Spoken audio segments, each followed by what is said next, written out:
In this video, I will show you how to easily search for products on RS India website.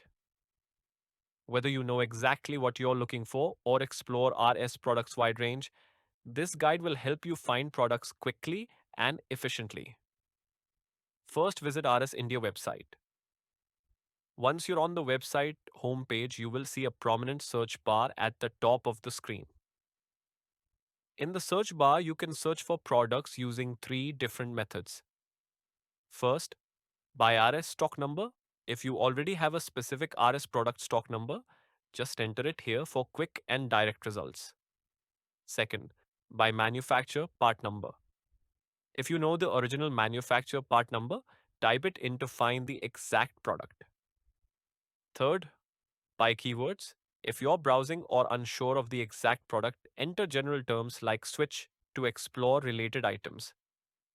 Once you press enter, a list of matching products will appear.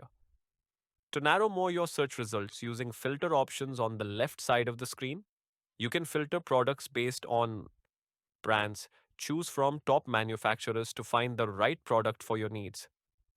Or more, push button switches, switch disconnectors, relays, power supplies, rotary switches, limit and position switches. Also, other filter options. Further refine your search using advanced filtering options for precise selection. Once you find the product you're looking for, click on it to open the product page. Just scroll down a little to view detailed specifications. Here, you'll see all the essential product information, like the ROS Certificate of Compliance, Statement of Conformity, RS Pro Datasheet, and more. You can even download these documents for your reference. And that's it. With these simple steps, you can easily search, filter, and find the right products on RS India website